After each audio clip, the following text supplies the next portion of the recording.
Well, check this out. This is not your regular designer handbag. And what you call me? Never mind. Yes, Louis Vuitton, bicycle flavored. This is actually a felt brand cruiser. They took the Louis Vuitton. That's if I'm saying it right, because I am not in those circles whatsoever. But in any case, it's one of those unique little gems, and it has some crazy cool tidbits on this guy. Well, I mean, it has a shifter, 3-speed up here, which is a full grip. It's also a Sturmey-Archer shifter, which goes to the Sturmey-Archer 3-speed hub, which is kind of a classic known brand. If you know anything about cruisers, Sturmey-Archer is definitely within your vocabulary. Also has a front drum brake, which is kind of interesting, as well as a coaster brake in the back. So yeah, let's dive into this beauty and see what we end up with. I mean, it's pretty cool, right? Yeah, definitely going to need some cleaning up. It's going to need some parts, possibly, but we're going to do my magic on this and see if we can get this thing up to like new condition. It's kind of cool, just different. I don't know. Yeah, let's check this out. Hey, welcome back to Another Guy Bicycles, hanging out with the guy. Hey, I'm Justin the Guy on this whole bike series, but whoa, FB? I don't know. I don't think I got that right. I thought it was a Louis Vuitton like thing, or FB. Oh, FB stands for felt bicycles. Duh. Yeah, it has the pattern of the Louis Vuitton style. I don't know if they copied that on purpose or it is framed that way. I don't know. Kind of crazy. Yeah, that makes sense. FB. Silly me. Silly mechanic. But what's cool about this, guarantee you, what's awesome is the Sturmey-Archer 3-speed hub. It's the SRC3. Has the traditional kind of bracket here with that removable chain, and we'll go in a minute. Ooh, if it wants to pop off, and we'll deal with that in a minute. But I think the chain is replaced. But what's really cool about it is, like, man, these beefy, shiny alloy rims with the Sturmey-Archer alloy hub, and the front hub is a drum brake design with the big old beefy aluminum rim too. So this is kind of like, you know, tankish kind of quality put into it. In addition to, this is aluminum. Not that you're going to know by weight, but you can definitely tell by the bead welding on it. It's big old beefy welds. So you got aluminum frame. You got the nice fenders that match. Look like they're in pretty decent shape. I don't see major scuffage or scar or scratches, actually. Just a lot of dirt. So the pictures of this right off the bat, it looks beige. I'm going to be funny to see after I'm done with my polishing if it's more of like a pearl white than beige. So we'll see. And it comes with the white wall tires. Look like they're still pretty good shape. We'll do some tire treatment on that to get that to be more up to snuff. But yeah, kind of cool little shifter here. Let me show you. It just, you know, the whole thing. Doop. Oh, yeah. Oh, yeah. Oh, change gears. Oh, going down. Yep, there you go. Clean this up and give it some ceramic coating. I'm going to ceramic coat the whole thing like no other, because this is just cool. And you got to know these, you know, decals are multicolored. If they're in the sun a lot, they'll fade. So I want to definitely protect that with a ceramic coating. But before that, I want to do some major detailing on this.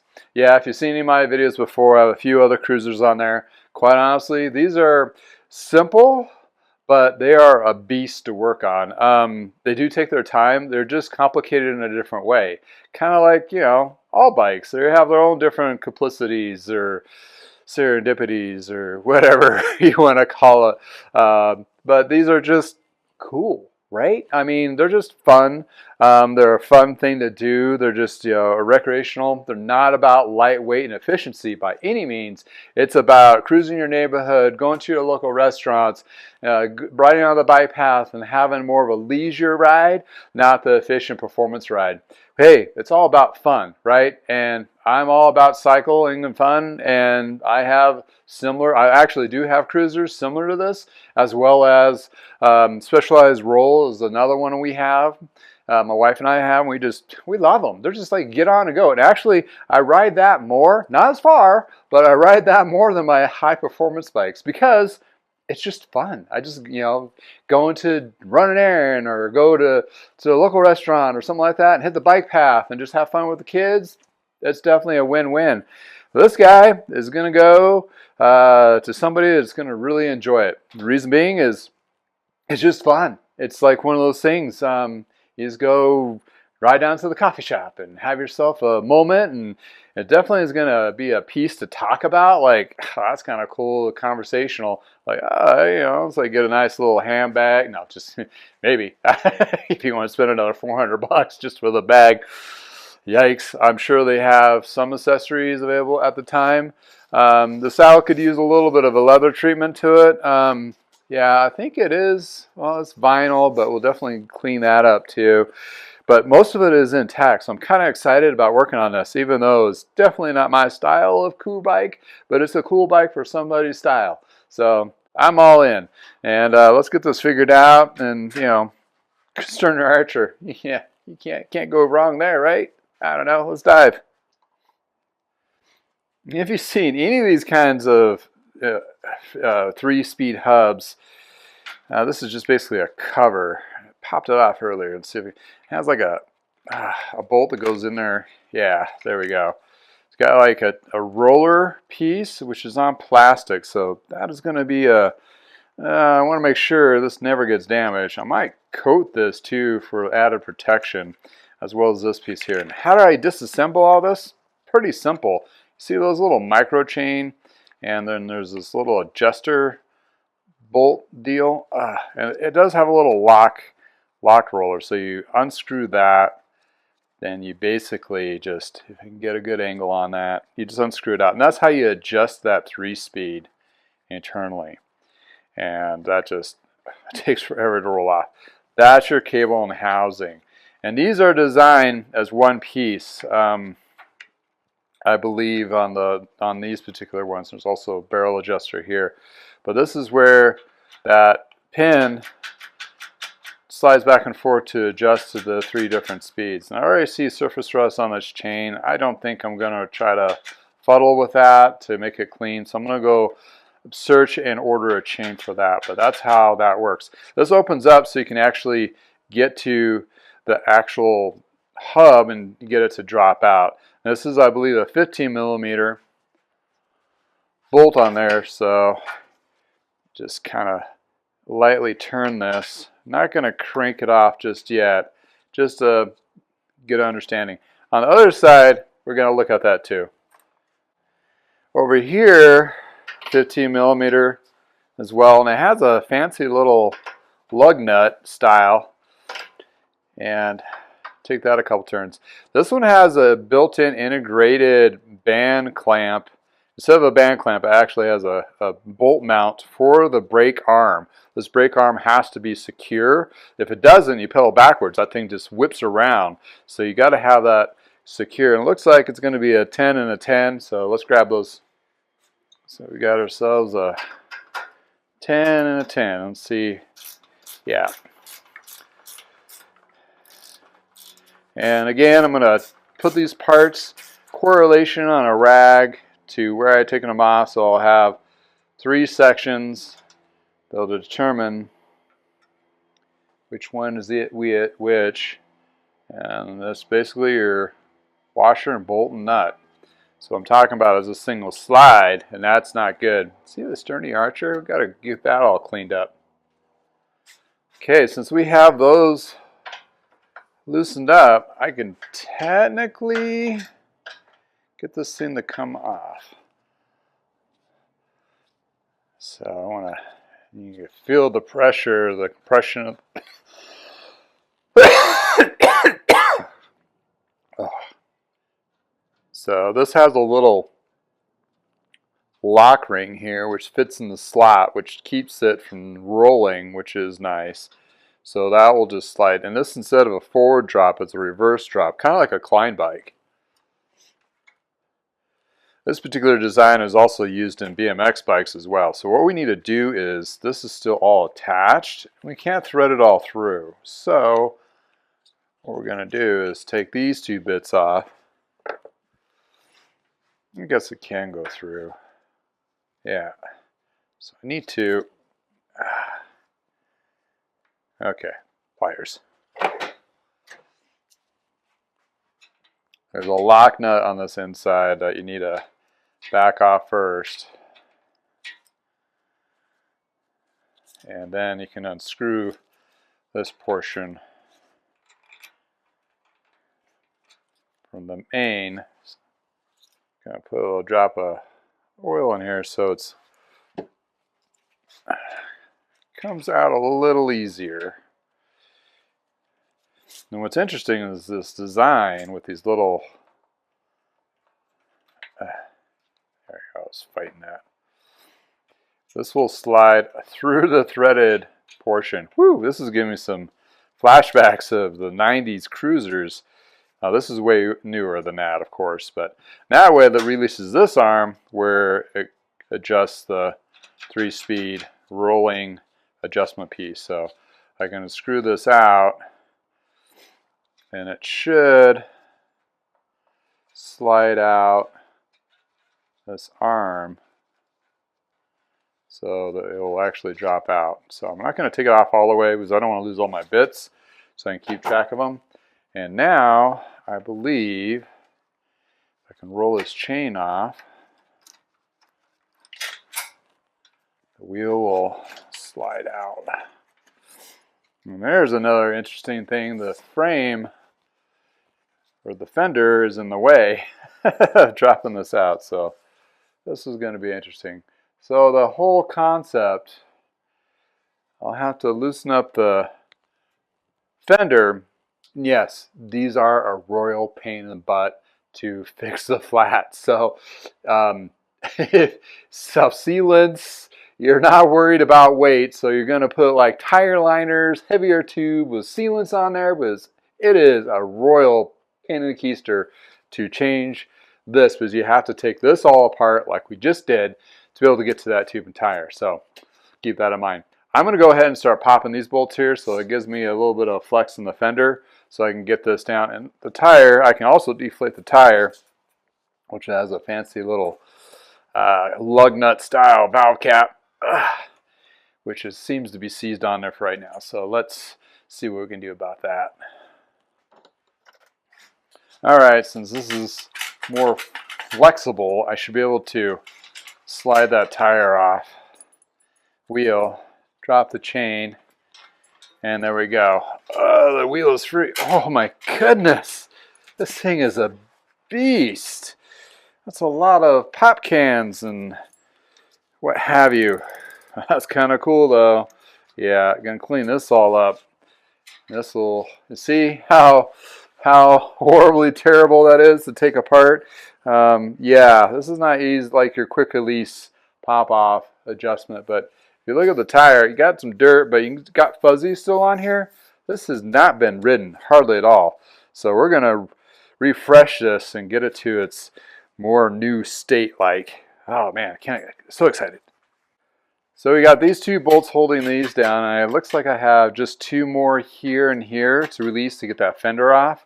To get the chain guard off, there's one and usually one on the inside to pull the chain guard so it opens up the frame so I can get this all clean and so forth. I am going to take this off because it's really hard to polish in these little areas to get into it. So doing that is definitely going to be a benefit. Curious if I can use just a screwdriver Phillips to loosen these up. Well, that one's a success. Just going to back it off a little ways. Just make sure I can release both. Yep, sure can. So gonna do the bottom one first. Reason being is I don't want the thing to drop and bend this little portion down here. Be a little mindful and set this aside. Because this way my hands are already going to be up in this direction to hold the fender. So I'm not fighting it and I'm not going to be bending anything. And once this releases, it should just slide right out. Like so. Wow. Alright. And a little piece of plastic still there from the original packing of it. And that bolt slides right out. So, yeah, we're going to get this thing to all shine up. And look at all of that detailing that we can clean up and get it to shine. Yeah, it's been sitting on the outside a little bit. Yeah, this is more of a pearl white. Oh, I just can't wait to get this thing to show its true color. All right, so you'll have a screw right down here. And be careful, this gets some contaminants in there, so it could get rusty.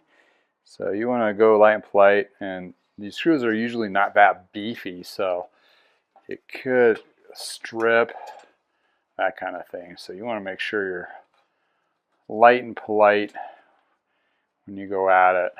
You can see the, whoop, it comes right off.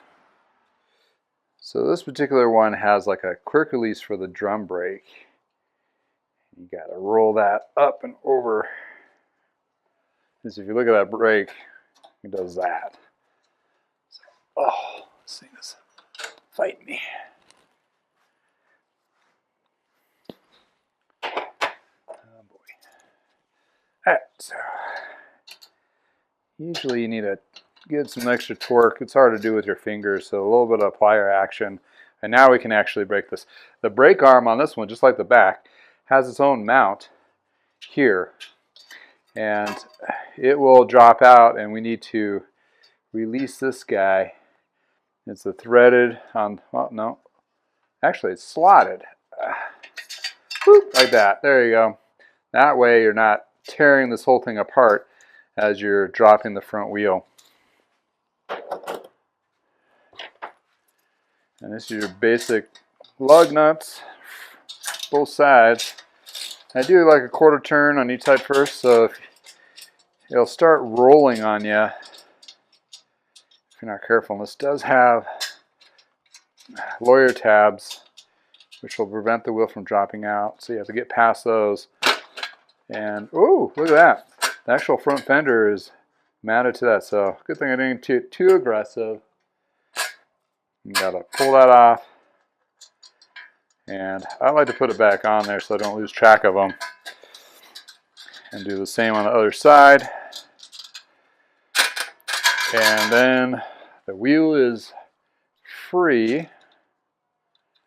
And again, like the front or rear, it has very minimal use, just dirty. Look how chunky. Woo, that is a chunky, cool rim and hub. Man, super, super nice. And for the fender, we got the top mount here and two more bottom mounts. So we'll get this guy threaded out.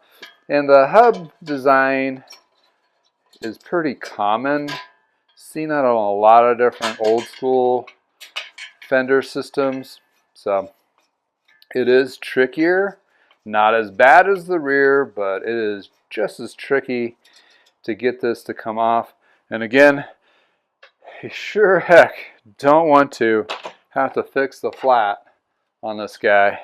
So I got a 10 on the back and 10 on front. I might, to get rid of the reflector here, just because it doesn't really match anything. And you can get a torpedo light, which is kind of cool. You can mount on the top here, but we have decaling. You can start seeing it's starting to fade a little.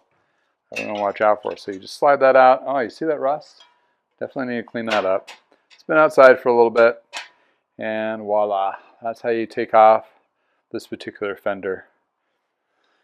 All right, there we have it. We're at a good stopping point here where got some things to do. Got to order a chain. I'm going to clean down the frame, do some detailing, and see what we come up with. But we'll review once I go through the whole process here and see where I'm at.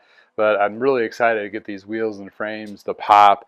I do have other videos in below, linked below, in the, showing detailing the frames and using ceramic coatings. I might do emphasis on that, on ceramic coating, once I get it all polished up. But I need to go through this to make sure it's all dialed and ready to go. So after this, let's check out the clean parts after the results. After using a handful of products off my polishing shelf, got these fenders super shiny. I still haven't knocked them down yet, but they got the ceramic coating on there, a couple different layers. And what I'm talking about is when you're looking at the ceramic coating, look at this. I mean, it's clean, polished, which I use the compound and the polish from Adams with a couple of these pads here with a Dremel. And what happens is you can see a little bit of dullness to it, but when you take a fiber cloth and you wipe it down, you'll get like this knockdown, where it means it sticks at first, and once you brush over it a couple times, you get this high gloss, and it's super smooth. See, it looks like brand new, almost like candy, right? So we're going to be doing that to the actual fenders here. I still have my bits, but what was very interesting is these wheels.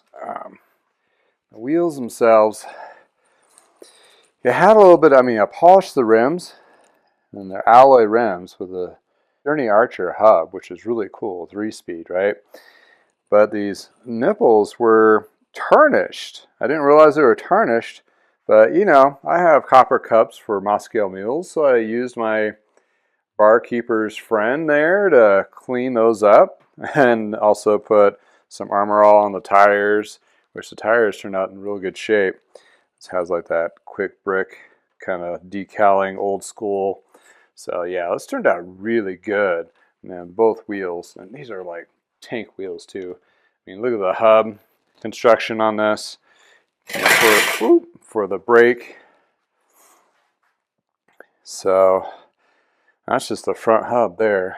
And same thing, look how clean those nipples came out. You see a little bit of tarnish. So you can see where cleaning those, I mean, it was a lot of scrubbing. But yeah, and lo and behold, here we got the frame.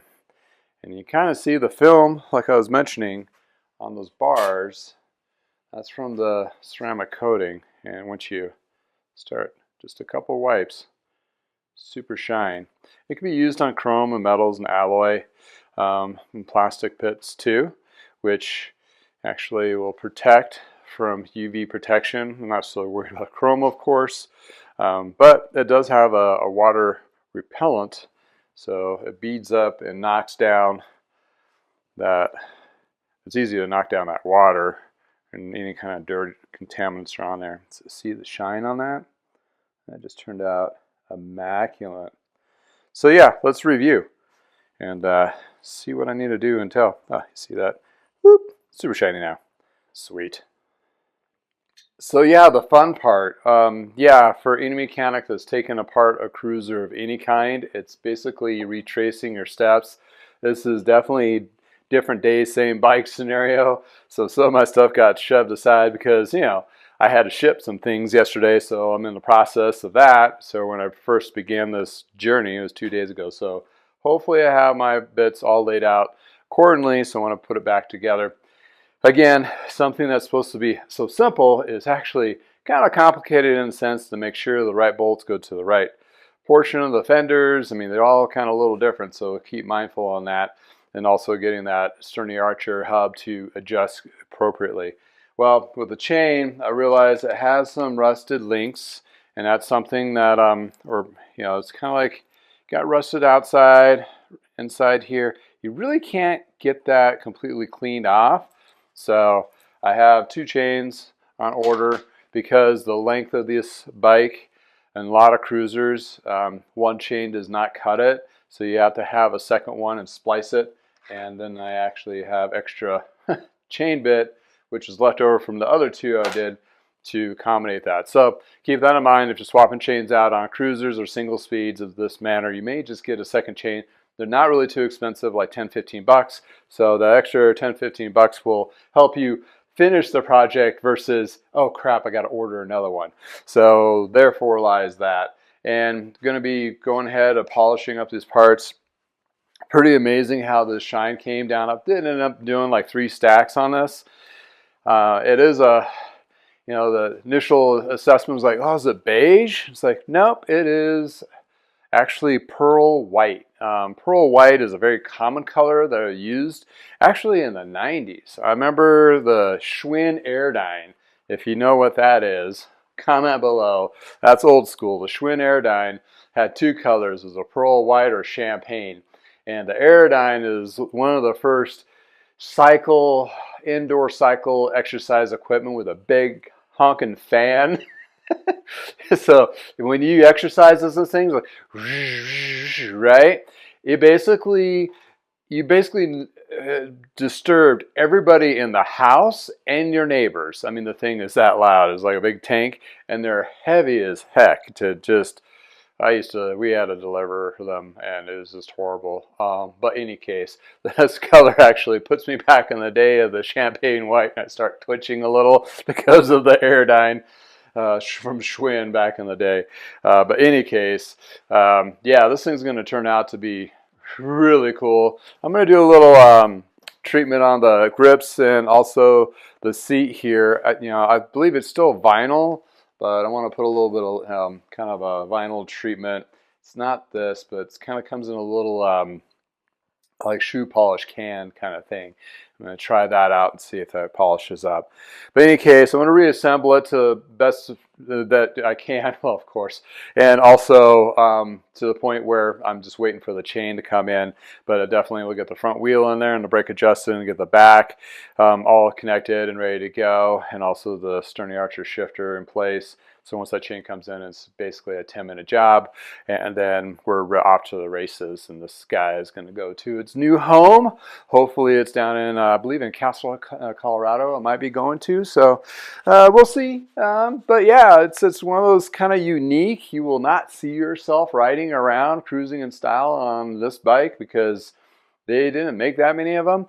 And Felt is interesting bike company because they do a plethora of mountain bikes, road bikes, and so forth. But they also do, side note, they did for a stint do the New Belgium cruisers. And if nobody knows about New Belgium is local to Fort Collins originally. Now it's bought out, and the case. New Belgium is the Fat Tire was their leading beer back in the 90s. It's kind of amber ale, Fat Tire, and they changed the formula recently, so everybody's miffed about that, including myself. But in any case, that particular company would build or have cruisers given away to their staff after they yearly or every other year, or when they hit like a certain milestone within the company. I'm not really sure. If you do know, put that in the comments below.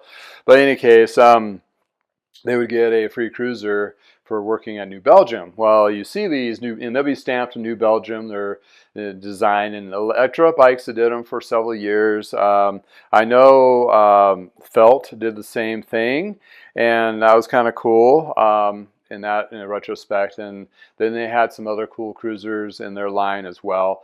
Now they went through like Detroit Cycles and another brand, so they've been skipping around with different brands now.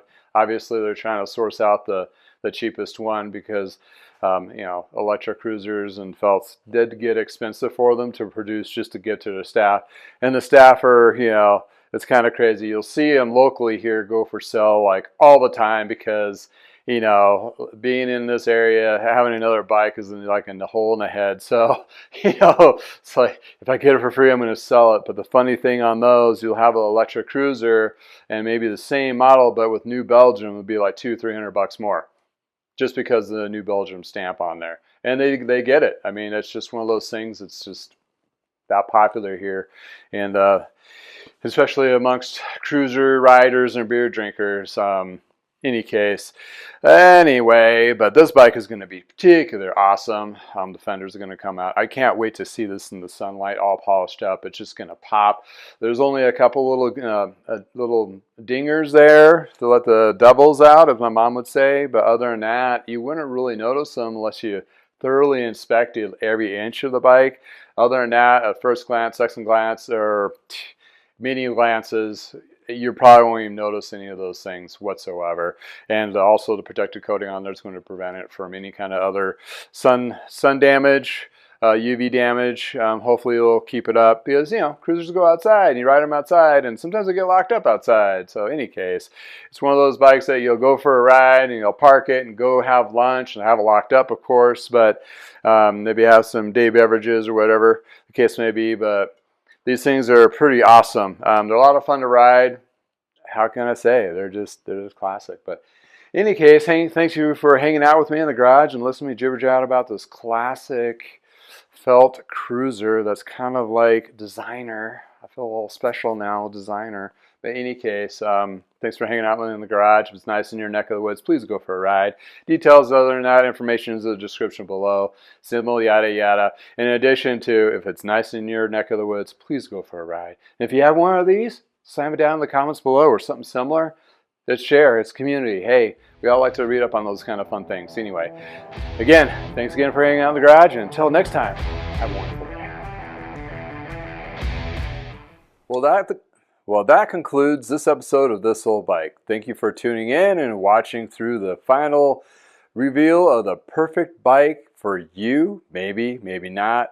But in any case, I hope you learned some things along the way in the journey of a bike mechanic refurbishing these particular beautiful gems of the past, which are very relevant of today. Thanks for tuning in, and you will find other videos like these. Go ahead and click here to enjoy more refurbished, detailed bikes that are from the past.